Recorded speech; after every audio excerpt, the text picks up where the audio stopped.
छोटी सी आपको मैं ट्रिक बताता हूँ, ठीक है। ये जो ईंट होती है उसके ऊपर गोल नाचना है, ठीक हो गया जी। बिस्मिल्लाहिर्रहमानिर्रहीम। अस्सलाम वालेकुम dear students. Test yourself 2.1 है। अच्छा, फर्स्ट क्वेश्चन है, do you know any element having no neutrons in its atoms. कि क्या आप किसी ऐसे एलिमेंट को जानते हैं जिसमें कोई न्यूट्रॉन्स नहीं है? तो yes, isotope of hydrogen protium H11 has no neutrons. So students, hydrogen के 3 आइसोटोप्स होते हैं, प्रोटियम, ड्यूट्रियम और ट्रिटियम। तो प्रोटियम जो है ये H11 है, deuterium H21 and tritium H31। यहाँ पर देखें एटॉमिक मास, ये जो लेफ्ट साइड पर ऊपर नंबर लिखा होता है ये एटॉमिक मास होता है और नीचे एटॉमिक नंबर होता है।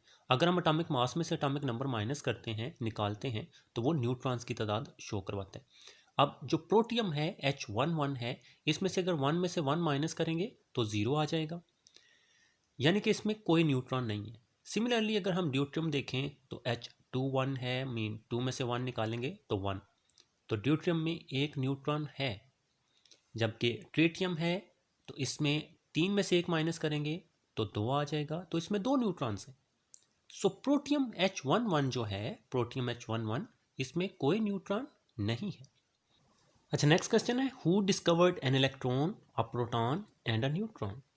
सो J.J. Thomson discovered electrons while Goldstein discovered protons and James Chadwick discovered neutrons. Students, ये आपने याद रखना है, एक छोटी सी आपको मैं ट्रिक बताता हूँ, ठीक है। तो यहाँ पर ये ट्रिक मैंने लिखी हुई है। तो पहले आपने याद रखना है, ईंट पर गोल नाच, कि जो ईंट होती है उसके ऊपर गोल नाचना है, ठीक हो गया जी।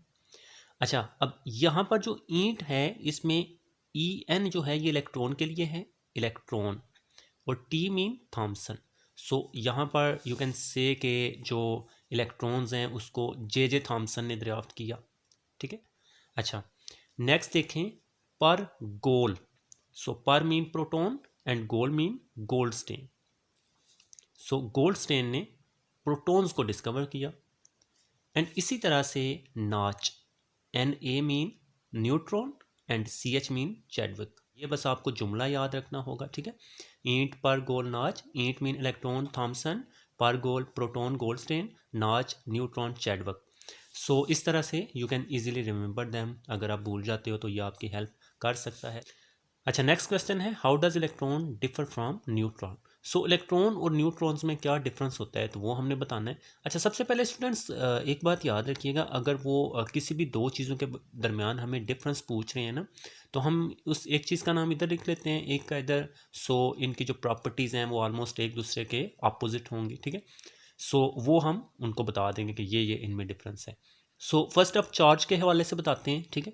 सो जो इलेक्ट्रॉन है उस पर नेगेटिव चार्ज होता है, electron has negative charge, and neutron has no charge, और न्यूट्रॉन पर कोई चार्ज नहीं होता, it is neutral. So you can remember by this name, neutron है ना तो न्यूट्रल है, ठीक है। सो यानी कि इस पर कोई चार्ज नहीं, न्यूट्रल उस स्पीशीज़ को बोलते हैं जिस पर कोई चार्ज नहीं होता। दूसरे पॉइंट में हमने पोजीशन के हवाले से बताना है, ठीक है। So electron revolves around nucleus. So जो इलेक्ट्रॉन्स होते हैं वो न्यूक्लियस के गिर्द चक्कर लगाते हैं, ठीक है। ये न्यूक्लियस के अंदर नहीं होते बल्कि न्यूक्लियस के बाहर चक्कर लगा रहे होते हैं ऑर्बिट्स में, जबकि neutron is found in nucleus. जबकि जो न्यूट्रॉन होता है वो न्यूक्लियस के अंदर होता है, ये न्यूक्लियस में पाया जाता है, ठीक। तो इनकी पोजीशन के हवाले से हमने डिफरेंस बता दिया। अच्छा, अब थर्ड में हम मास के हवाले से कुछ डिफरेंस बता सकते हैं। तो its mass is less than neutron, ठीक है। जो इलेक्ट्रॉन होता है ये बहुत छोटा होता है, बहुत हल्का होता है, सो इसका मास बहुत कम होता है। वाइल अगर हम न्यूट्रॉन की बात करें तो it is almost 1836 times heavier than electron. जबकि जो न्यूट्रॉन है वो 1836 गुना भारी है एक इलेक्ट्रॉन से। तो अगर 1836 इलेक्ट्रॉन्स होंगे तो उनका मास एक न्यूट्रॉन के बराबर होगा। अच्छा, लास्ट क्वेश्चन है, explain how anode rays are formed from the gas taken in the discharge tube. के जो डिस्चार्ज ट्यूब होती है स्टूडेंट, सबसे पहले तो आपको डिस्चार्ज ट्यूब का पता होना चाहिए। सो डिस्चार्ज ट्यूब एक ऐसी ट्यूब होती है शीशे की, ठीक है, जिसके साथ हमने वैक्यूम पंप जोड़ा होता है और उसमें से हमने प्रेशर को कम किया होता है, यानी कि अंदर से गैस को बाहर निकाला होता है, ठीक है। तो अंदर जो गैस के मालिक्यूल्स हैं वो होते हैं लेकिन बहुत कम होते हैं। अच्छा, अब डिस्चार्ज ट्यूब को हम बैटरी के साथ कनेक्ट कर देते हैं, बैटरी का जो पॉजिटिव सिरा होता है उसे हम एनोड बोलते हैं और जो बैटरी का नेगेटिव सिरा होता है उसे हम कैथोड बोलते हैं।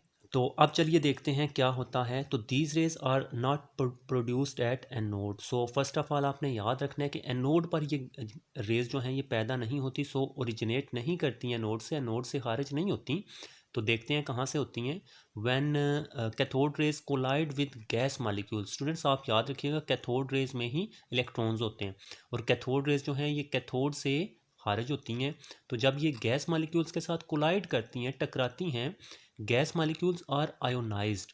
तो गैस मॉलिक्यूल जो हैं वो आयोनाइज्ड हो जाते हैं, यानी कि ये भी चूंकि कैथोड रेज इलेक्ट्रॉन्स ही हैं ना, तो ये इलेक्ट्रॉन जब मॉलिक्यूल्स के शेल्स के इलेक्ट्रॉन से टकराएंगे तो वो इलेक्ट्रॉन्स को नॉकआउट करवा देंगे, इलेक्ट्रॉन्स को वहाँ से निकाल देंगे। सो यहाँ पर आप देख सकते हैं कि इलेक्ट्रॉन निकल गया है। अब आगे क्या हुआ, after ionization gas molecules convert into positive ions. तो अब जाहिर सी बात है आप देख सकते हैं कि इलेक्ट्रॉन निकला ना तो ये पॉजिटिव बन गया, ठीक है। हमें पता है कि जिस एटम में से इलेक्ट्रॉन निकलता है वो पॉजिटिव आयन यानी कि कैटायन बन जाता है। तो which begin to move towards cathode.